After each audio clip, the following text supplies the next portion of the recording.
Dan and I are back for the 6-5 weekly podcast. It's Friday. It's 9 a.m. Central Time. It is the best hour and the best day of the week. How's my bestie doing? It is great to be here. I feel like Tony the Tiger this morning. I am electric. Buddy, this is the absolute favorite moment of the week when we take on all the biggest tech news stories and we provide the analysis that everybody out there wants and needs. And buddy, honestly, it just makes me smile to wake up Friday morning and know this is what I have to do. I know, it's great. And for all the viewers out there and our fans, I did want to share with you something that I have. Dan, a little hot. Okay, let's take off the vest. And wait. We've got this. That's the second layer. Wait a second, there's a new layer. You must be warm in there. Is it warm in there? No, AC is blasting. Look at that. 3 layers of 6'5" goodness. It might be a rumor. It might be the truth that I slept in my 6'5" merch last night. 6'5" pajamas? I don't know. Do you hear that? I think we're going to need merch. We're going to need a swag shop, though. We're going to need a swag shop. You know, we announced a swag shop on last week's, or actually we said it was a rumor. So we are officially announcing that we will have a swag shop for the 6'5" fans. But hey, let's dive in. Hey, if you're new to the 6'5", we cover 6 of the best topics, most interesting topics of the week, give our opinions on it, ruminate. We do bestie talk, look in each other's eyes sometimes. We talk about publicly traded companies too, but don't take any of this as investment advice. We don't normally flirt this much up front. I gotta be honest. Well, I figured being a tease just doesn't pay off. I mean, so first of all, you're already taking clothes off on the air.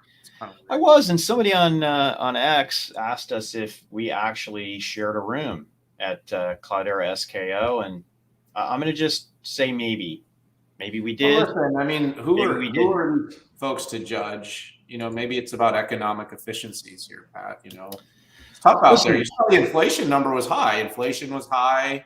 You know, CPI was high. PPI was high. You know, the market. You know, it's gone up quite a bit. I mean, yeah, sure, NVIDIA is the 3rd most valuable company in the world, and we'll talk about that in a little bit. But I read an article that Jensen doesn't wear fancy watches anymore.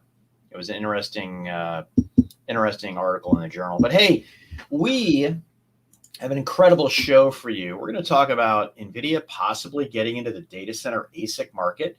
We're going to talk about the upcoming Intel Foundry Services Direct Connect event to give a little preview, maybe stir up some rumors.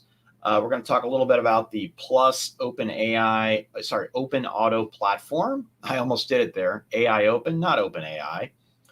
Cisco had its recent earnings, and so did Lattice. We're going to chew through that.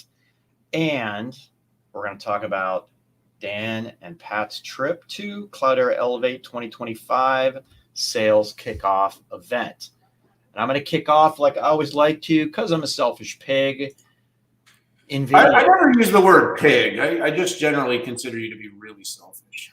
I mean, we are in a way. You know, everybody, it's just a degree of selfishness. This is you. You are selfish. I am very altruistic. I am selfless would be the word I would use to explain me. That's why my children call me an unbearably cool dad. It's because, yeah, you're not. Dan, is this like the pretend normal? Like you're really not a sociopath? Like I'm a normal human being.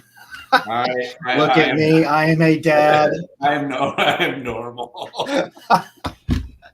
Oh, it's so good. Trying to relate with everybody. I know. I can relate. Come over. We will go to stuff together. Let's go to the game. Exactly. Gosh, what are we talking about again? Are we talking about NVIDIA? Dude, is NVIDIA getting into?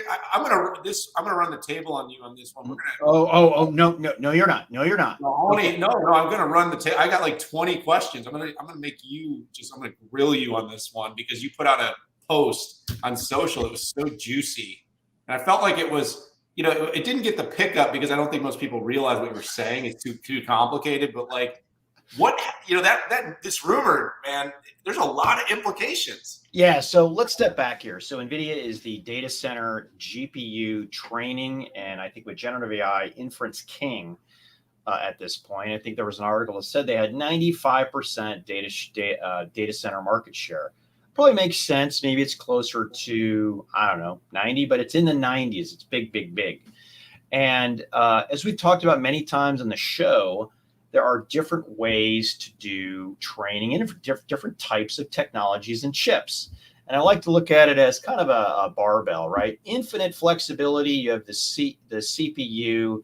You can run basically anything. The most efficient over here is an ASIC, which stands for Application Specific Integrated Circuit. It does one thing and it does great. Now, it's just hard to program. And the GPU is kind of in the middle, maybe a little closer to the ASIC. And just to confuse matters more, some people would call the GPU an ASIC, but let's not go there.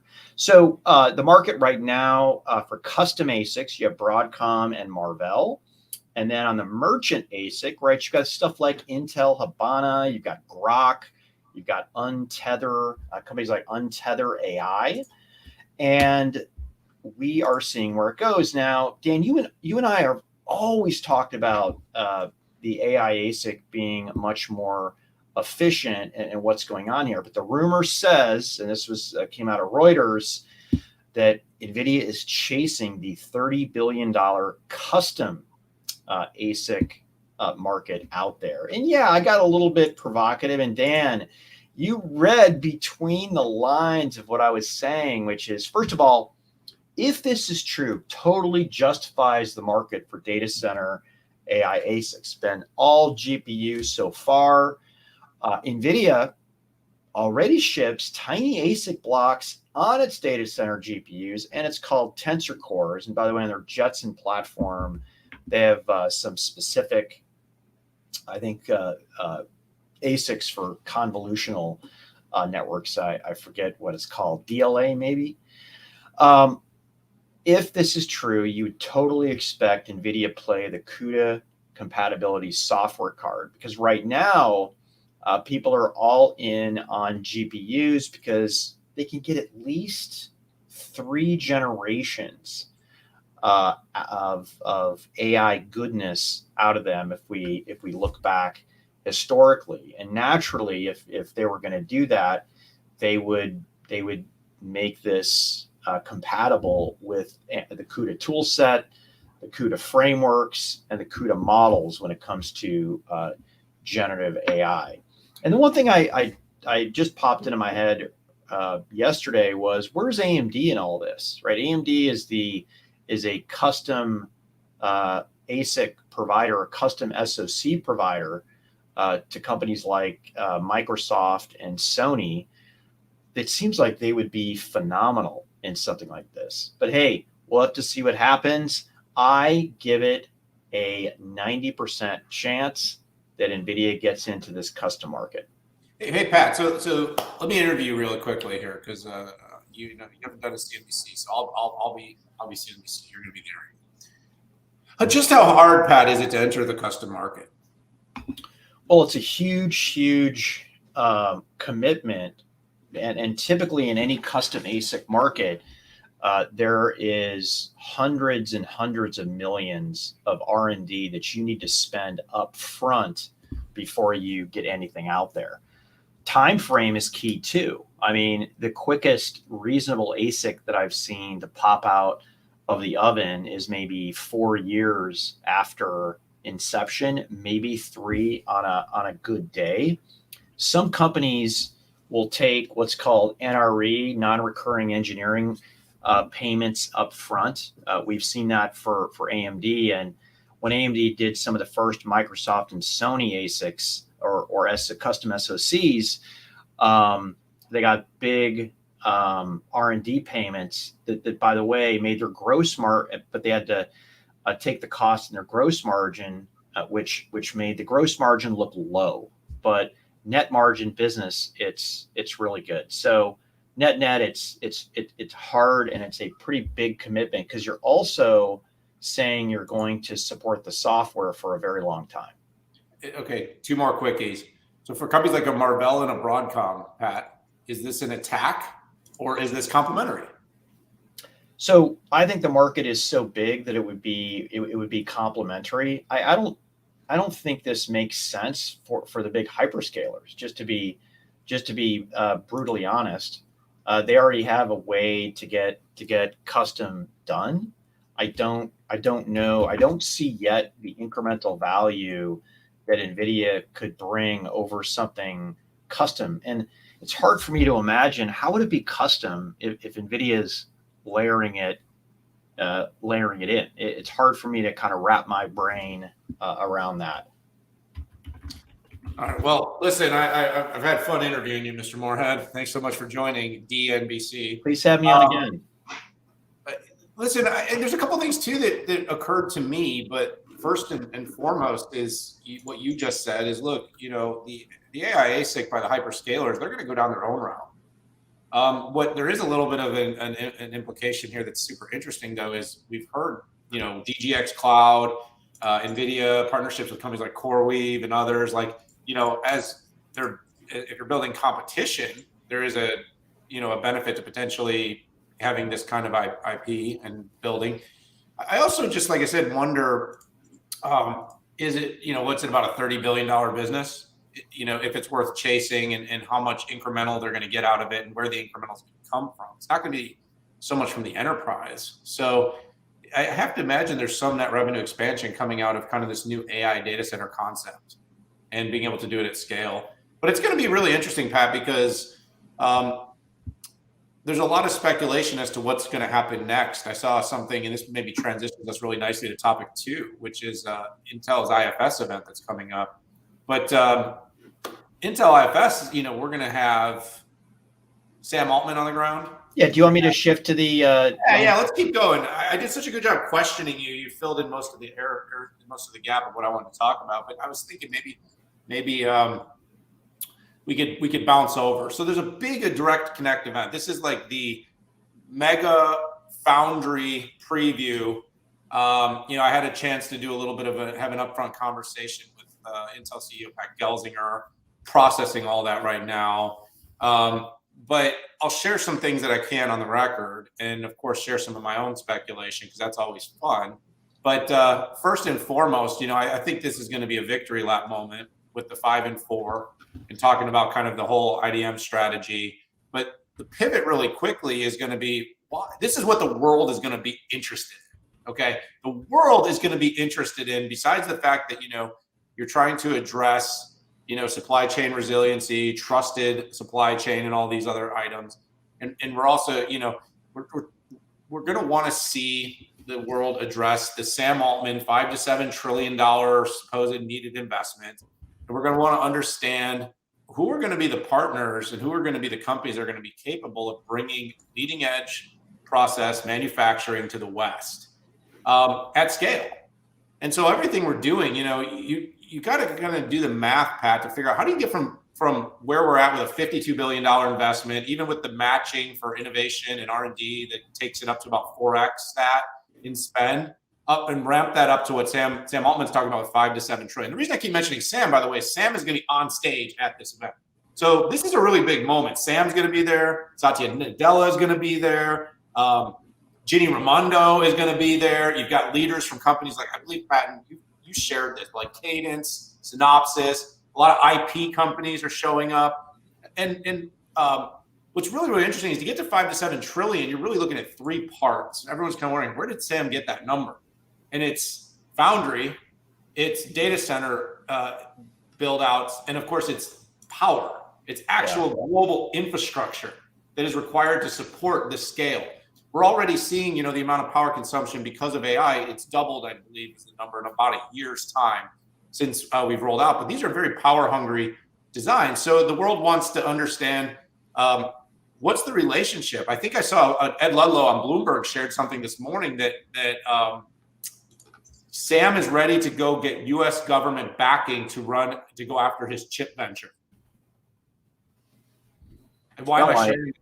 This gets really interesting, though, Pat. Like, he's showing up on stage with Intel. Intel's got this massive foundry project. You've got the kind of the commerce sector, the person that's driving global commerce, or the spend of the CHIPS Act. And they're all sitting on stage together right around this timing when this potential 5 to seven trillion spend is being, so I'm all in for the speculation here. But my take is there's a really interesting opportunity where someone like Sam could see Intel as the right left to right partner that has everything that he needs. And obviously is also a company what I call kind of a willing partner right now. Because can you imagine Sam Altman validating Intel as the AI partner in terms of building his ASIC blocks? You know, I talked to a reporter yesterday and they asked me a question. Could there be an open AI ASIC or like a ChatGPT? It's like, yeah, of course.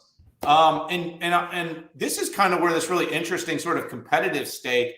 You know, I saw a $1,200 price target come out for NVIDIA this morning, but like, does Satya, does Sam, does all these companies really want to let NVIDIA become any more powerful in terms of how much they control the AI chips that are going to be going into market, into data centers?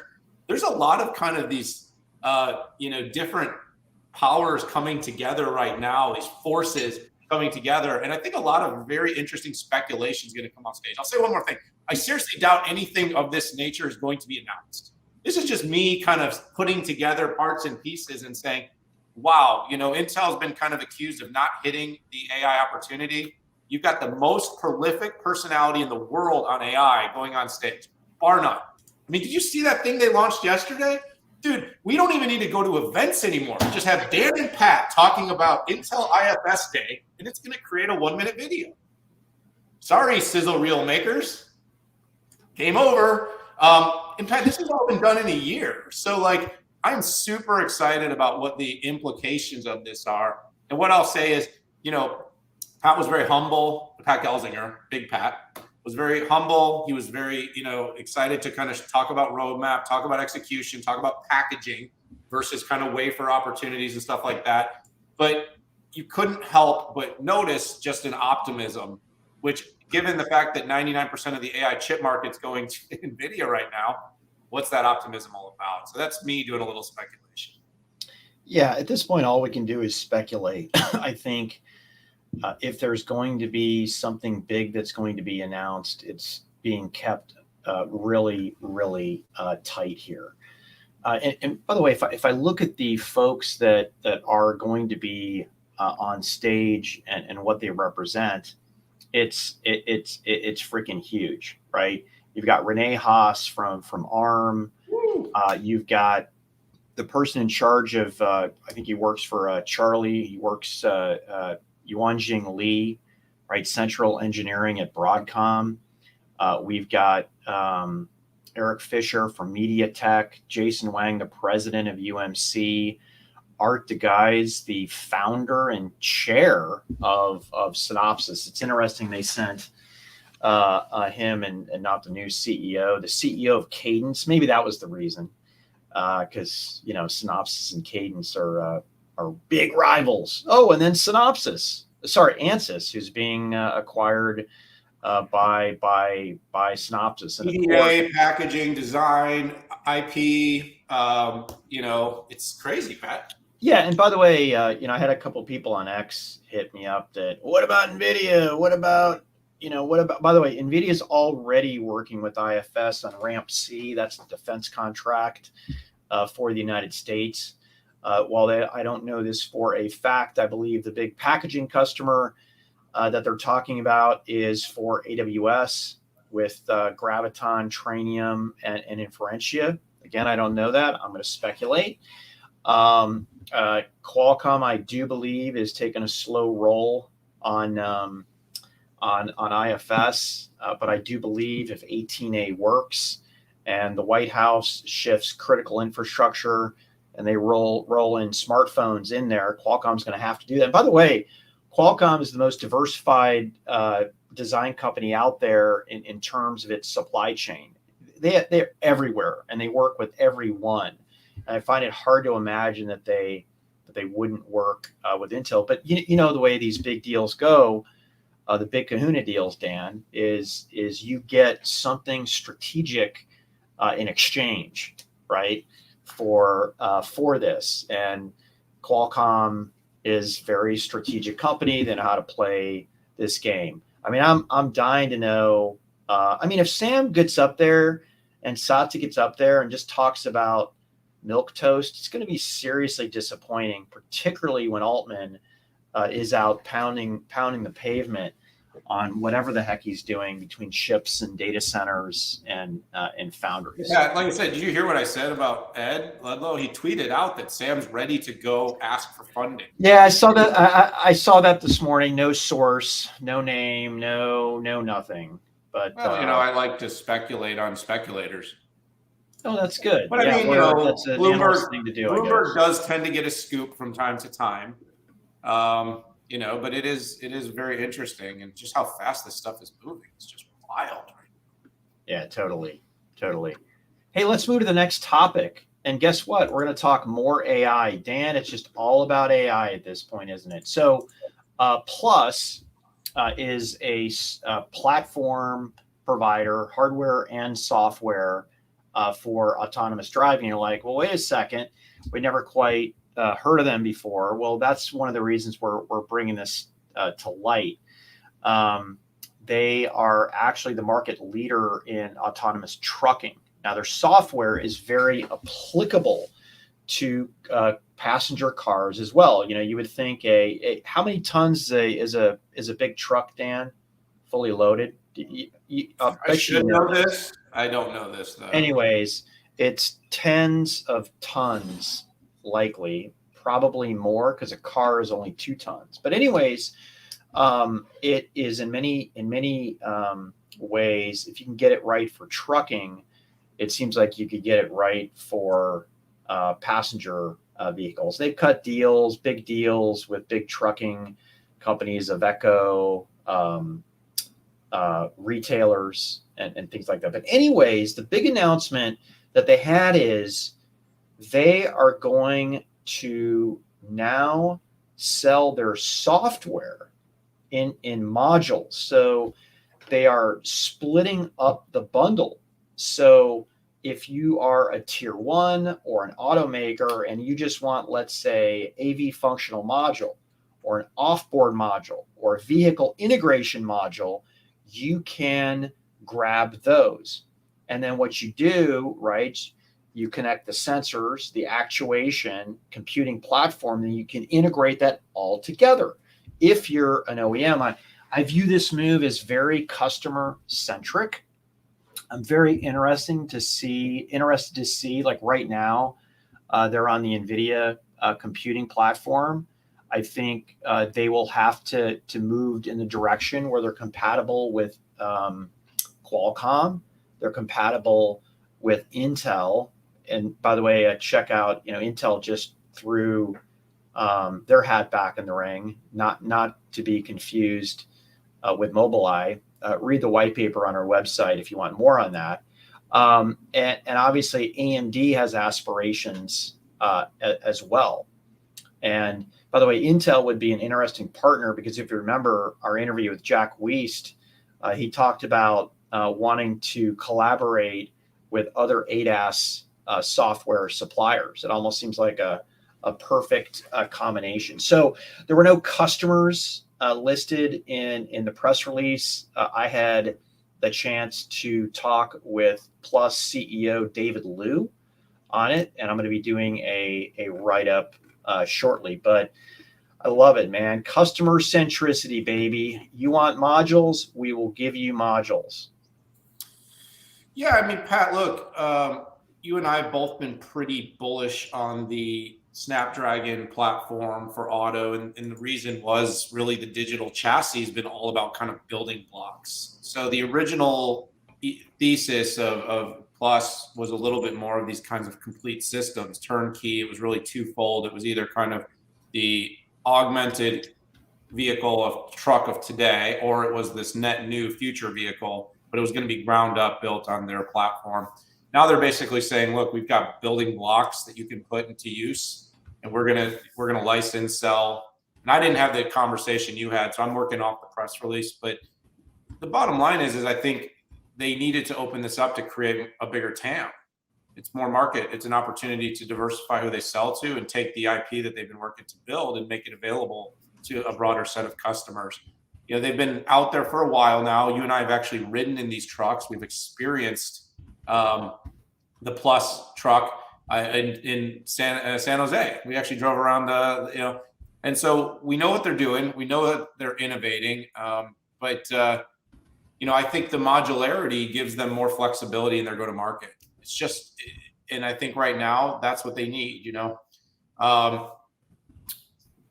For me, it's early to see, Pat, to your point. I'd like to hear more about wins. I'd like to hear more about who's buying this and what sort of drove this, but it's early days. So this one's a light one for me. I don't have a lot to add here, Pat, but I do like to see the company continue to grow and scale.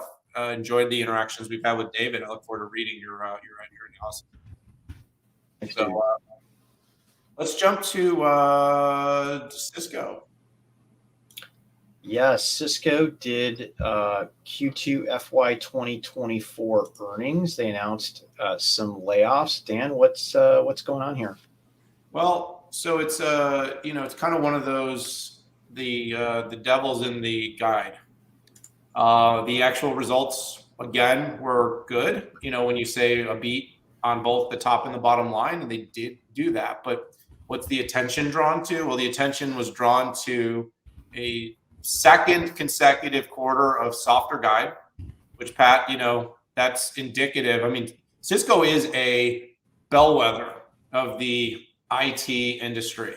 And when Cisco's saying they're slowing, there is some concern. And Pat, you and I have shared stages, and we've talked about this in public, and I don't think we'll change directions on this, is IT spend is not growing.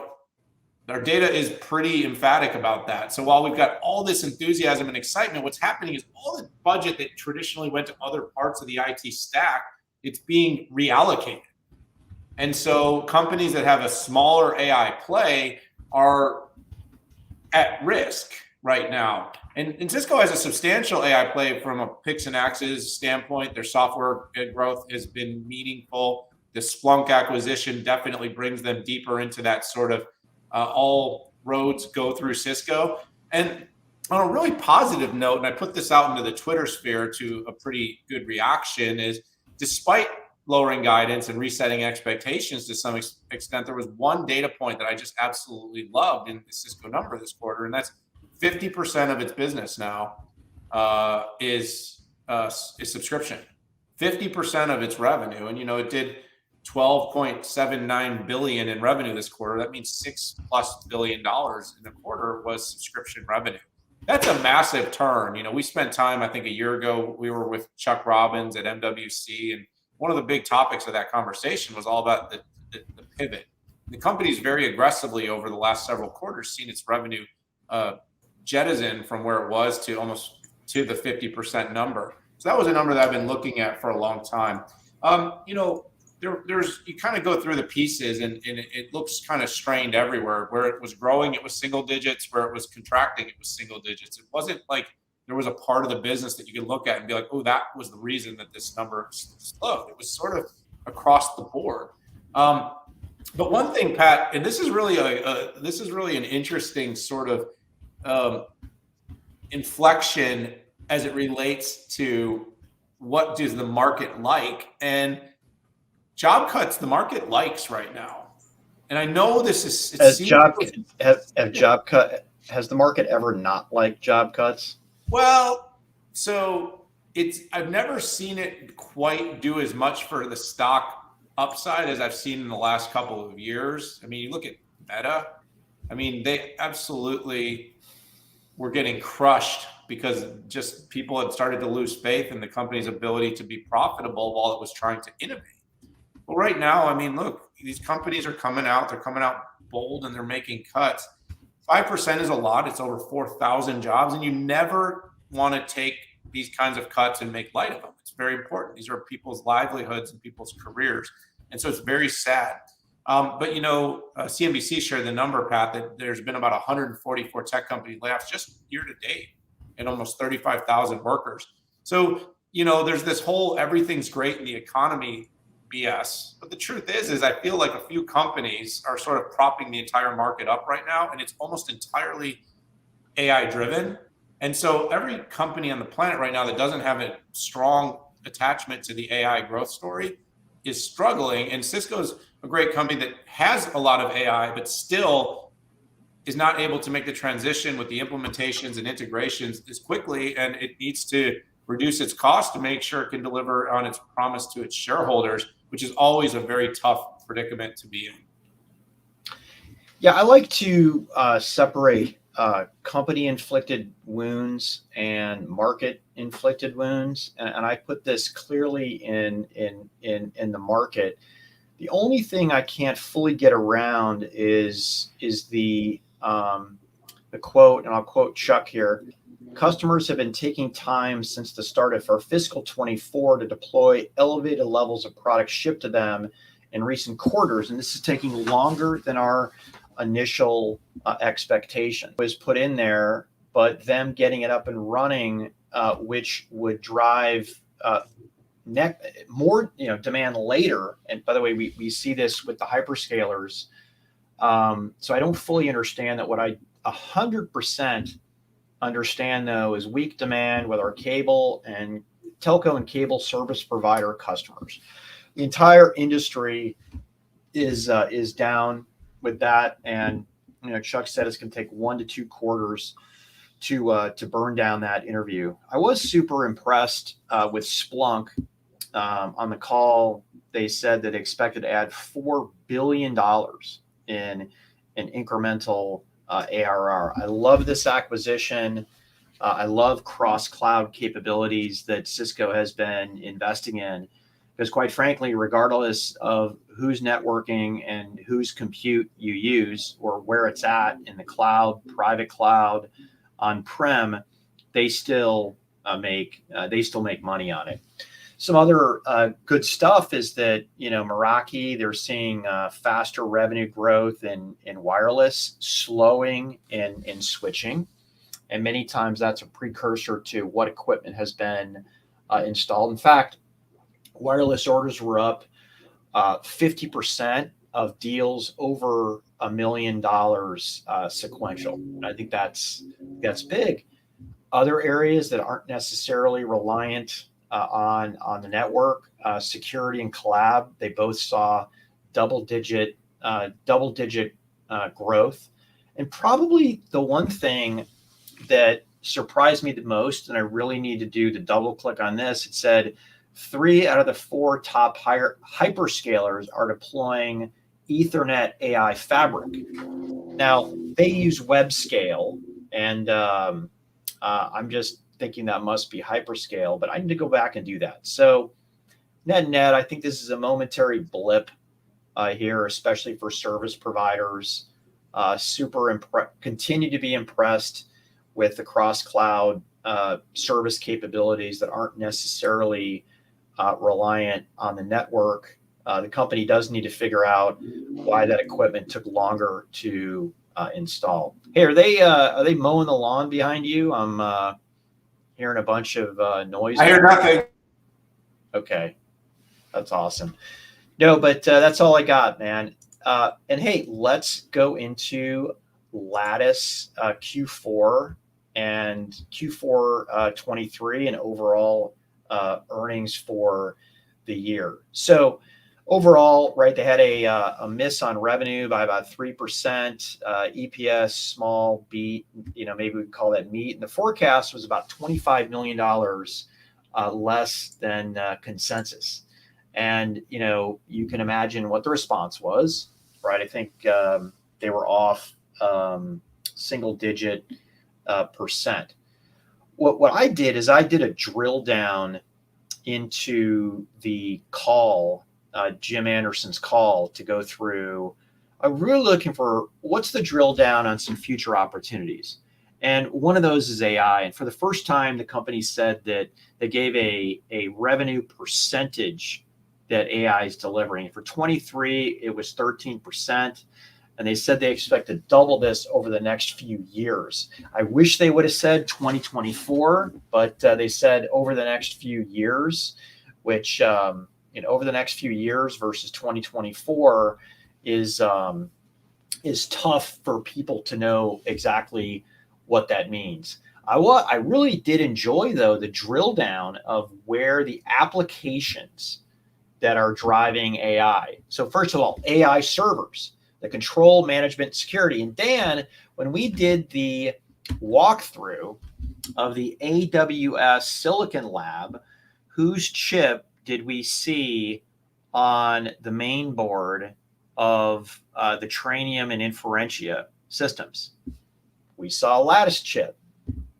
And yeah, Lattice. Yeah, you're on mute. And then I went to Azure's Silicon Lab, and guess what I saw on their both Cobalt and Maya servers? Lattice Semiconductor. So that's what that is. AI PCs, user presence and gaze control. So somebody's looking over your shoulder. It does it very, it's programmable, but it's also very low power on PCs from Lenovo. Probably the biggest surprise for me, though, was their inclusion in ADAS. So they're doing data pre-processing. And I think I need to drill in and ask Jim what he meant by this. ADAS of quote unquote monster crossover vehicles. Okay. Don't know exactly what that means. I don't think he means monster trucks, but I'm pretty sure that that's very large crossover, which was kind of cool. You had no idea. I could guess that they were involved in the pre-process, but not the actual ADAS. Finally, software attach at 50%, and most popular is Sense AI. Just to make a long story longer, some of the Avant, which is their mid-range solution, they brought out some really good points. First revenue for Avant E is comms gateways, industrial engine controls, LiDAR applications. Pretty cool. LiDAR does take a lot of processing power. The next products after Avant E are Avant G and X, driving revenue in 2024, likely toward the back half. And finally, 90% of the target Avant customers are already customers of the overall company, which to me leads me to believe they will have a easier chance of moving these customers up the stack, particularly given that Nexus software, which is their lower performance, lower power, is compatible with Avant. So any software that you get on Nexus is compatible with Avant. I think it's a great story here. I think the company has a great future, and quite frankly, the markets you would expect that were dragging them down are down. Telco, down. Shocking, right? We just talked about Cisco. So anyways, market versus self-inflicted. Dan, you're on mute. Darn lawnmower. I thought you told me you mowed your own lawn. I am. Okay. So what do you... Brain-powered AI. It's an automated lawnmower. I knew it. I have, yeah, so the iRobot for my lawn. So smart. You know, you'd have to understand if it's true. Hey, so listen, Lattice Semi had a remarkable run of almost 12 quarters of incredible growth, beats, raises across the board. The last 2 quarters have been harder for the company. Now, you said this, I'm going to reiterate it, not self-inflicted. Now, let me point out why I don't believe it's self-inflicted. The markets it's in are diverse, but the markets that it focuses on are, in many cases, in what would be considered a recession or a pullback at the current juncture. But you look across the year. So, you know, the quarter is great from an earnings standpoint. Everybody likes to do that. It's a reason to, you know, create a moment for options. CBOE loves quarterly earnings. Companies mostly focus on annual runs, and they make decisions based on the company's overall performance. 12% growth for the year, Pat. So their revenue is double-digit growth. Now that's pulled back. It was higher because of the last couple of quarters. Pat, incredible operational management of the company, 70.4% gross margin. By the way, expanded 130 basis points year on year. So better than 22. And then earnings per share rose by 14%. So, you look at what does a company need to do? Well, you grow earnings double digits, you expand your margins substantially and north of 70% in the semi space, and you grow revenue double digits. And yeah, you've slowed down. So that's what you're looking at right now. You're looking at slowing growth against on a year-over-year basis and against targets, but a very, very good overall performance. And I love how you broke down the AI opportunity. And by the way, I don't really love how you broke down the AI opportunity. I love how they broke down the AI opportunity so you could break down the AI opportunity. Hey, Pat, you getting hot in there? You getting a little warm? You got too many 6.5 layers? Look, I expect continued improvement. They're in the right spaces. They're diversified. They have a tailwind of AI, and they're not overly rotated or dependent. And plus, with the Avant opportunity, they've really nicely positioned themselves and scaled their TAM. They're still growing. So yes, not fast enough, and expectations have been set high. That's what you get for being a well-run company, Jim, Sam, and team. But we do see a lot of potential in where you're heading. I like that you're calling out the AI opportunity. I'd like to think that was my idea. I'm not sure if it actually was my idea, but I've been saying for a long time, companies that can quantify their AI opportunity are going to get a better reaction from the street because people want to understand, can you make money from AI? So with that in mind, Pat, let's move on to the final topic. I wish we had a producer sitting around that could show a photo and paint a picture of two. We could use Sora for this. Is it Sora? Is that what you call it? Yeah.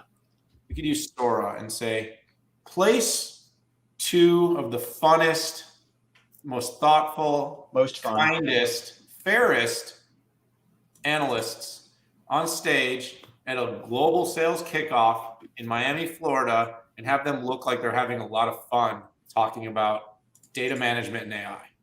Hang on a second. Beep, boop, boop, beep. Producers, can you put something up there that showed Dan and I having a ton of fun?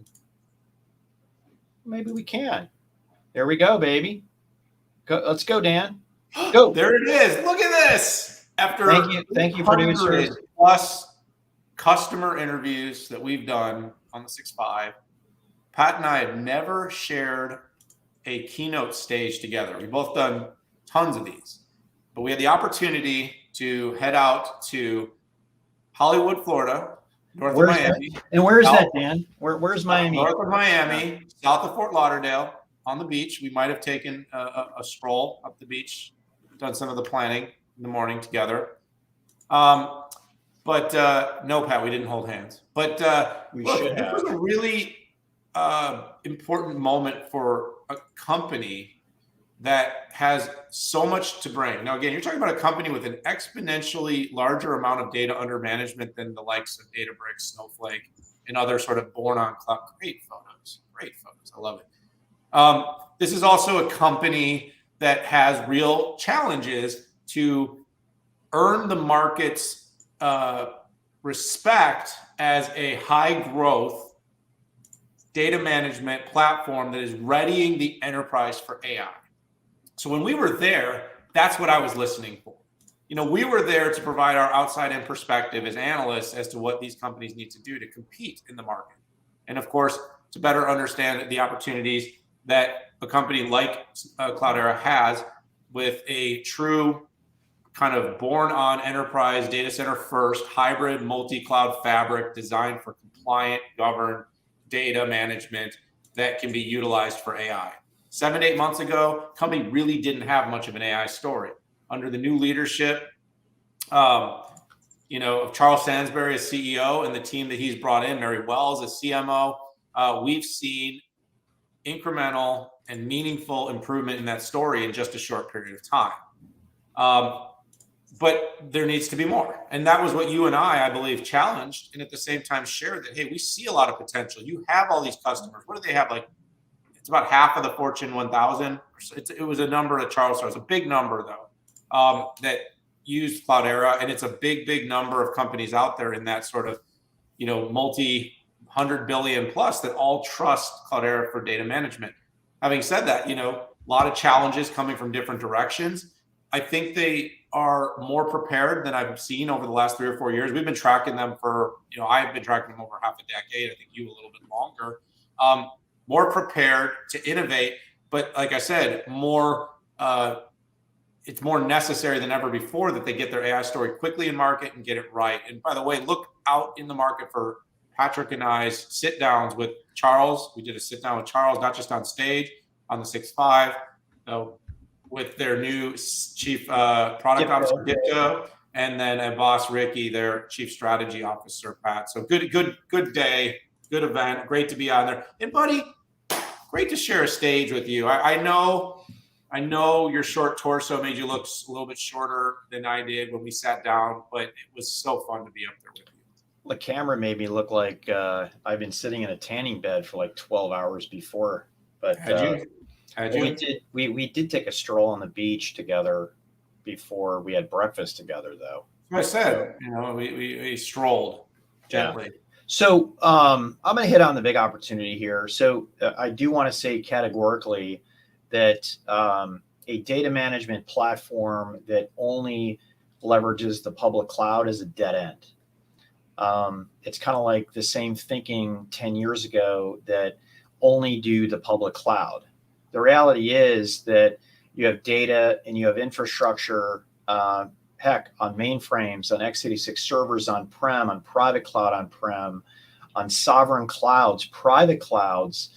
You also have data, obviously, in IaaS, hyperscaler services, and you have data that is from SaaS applications. So data is everywhere. And if you don't have a data management platform that scales across all those areas, it really is a dead end. And you're putting yourself in a position that you don't want to be as an enterprise. Cloudera's challenge is to get that out there and sell that hard to not only their current customer base is gigantic. And I think the last time we checked, they have more data, enterprise data under management than any other company out there. Definitely more than Snowbricks or Data Flake. I'm joking. I just like to combine that. So Snowflake and Databricks. Yeah, and quite frankly, the opportunity with generative AI, I think, is amplified in that for the first time we're commingling data sets that have never been commingled under machine learning. Things like ERP, CRM, CX, product development data, legal data, HRM, HCM, SCM, all the buzzwords you can think of. And anytime that you move data, it's at risk.